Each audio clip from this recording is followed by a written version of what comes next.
The main reason for doing it in the stores, because space, keeping temperature control, cleanliness, all the things that are a hassle like I do at home. So we do that, we take that away and we do it in the store. When we get our juice is already crushed, stemmed, pH checked, sugar levels checked, and pasteurized. So it sits in the box for a year if we need it to, which we don't.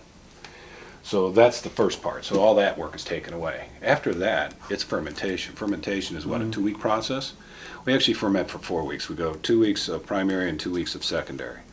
Wow. After about 5-7 days, they slow down. Those on the other side, I think, are fresher. Now, you can see the pressure in the lids.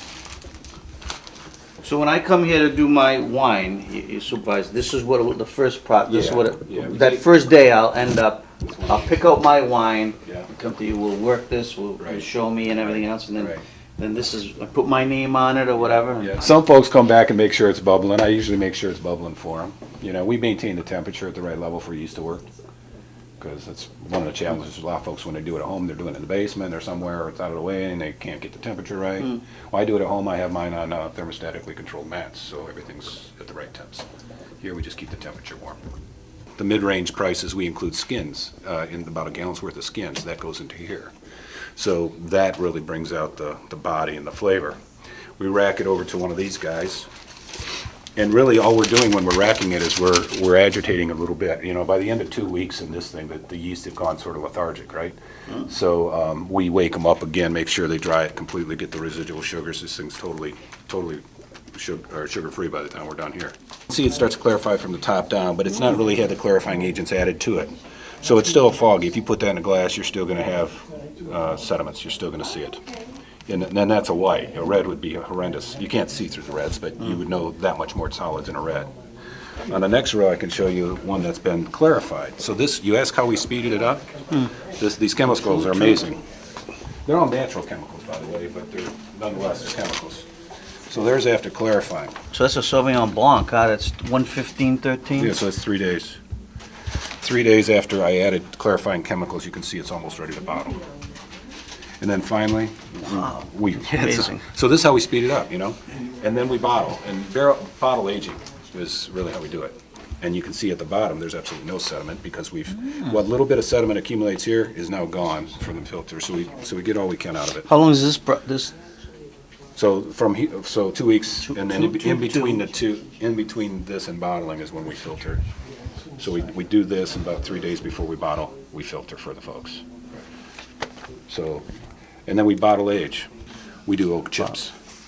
Oh, so you give it a little oaky taste. Yeah. When do you do that? We do that at the fermentation. We can do it anywhere in the process, but it's easier to do here because they clean out the oak chips from the cardboard.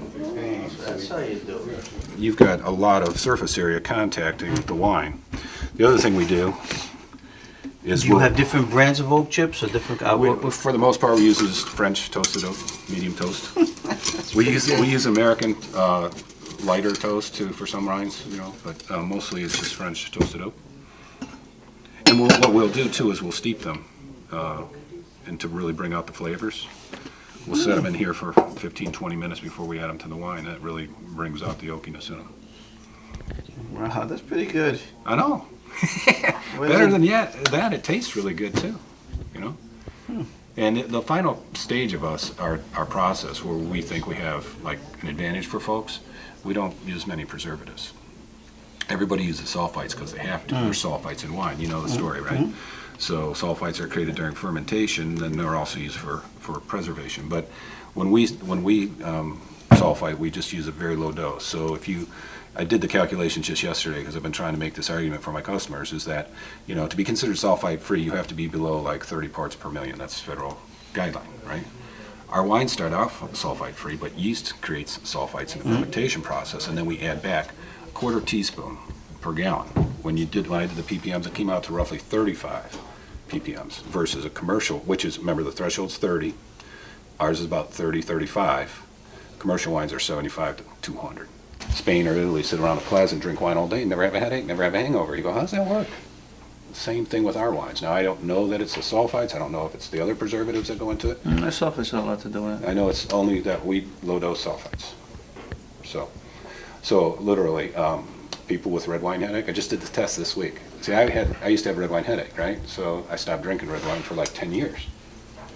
And so when we made our first batch of this, it was a Merlot. I said, well, let me see how it goes.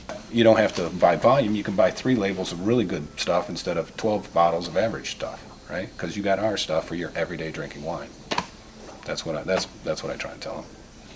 Well, it's a fun process too. Yeah, I it's imagine fun. everybody have. It's pretty simple. At the end of the day, people think sometimes it's too simple, you know. But I tell them, I said, you're not really making wine. You're making it beautiful, right? So you can see some of the finished product over here. And again, mostly it's the whites that you're going to notice. This lady bottled hers on Sunday. It was very good, but I don't get why people put dogs on the label, but they so do. They so put dogs on. I should hope she's not embarrassed when I show that she sees it. But we have like 3 people with dogs on the label. Some people put their pictures, you know. And you I do like all this that one. labeling? I think you do? this one's probably one of the most beautiful ones we've done. Oh yeah, This was a Pinot Noir. This is a statue they have on their front porch, and I thought the photo was nice, and they made a bottle out of it. And I thought, well, that's really nice. That is. So, and it's good. You don't go to the wine store and set a target of $12 a bottle and end up with $14, $16 bottle average, because that's what I used to do. I'd say, well, that's $12. And then I go, well, that's only 14. Oh, that's only 16. Well, I'm going to splurge. So that's only 25. Next thing you know, I got a $200 case of wine, So, Been there, done that. yeah. So that's how people think. So now I tell them, don't do that anymore. Build a supply, build a little cellar of your own.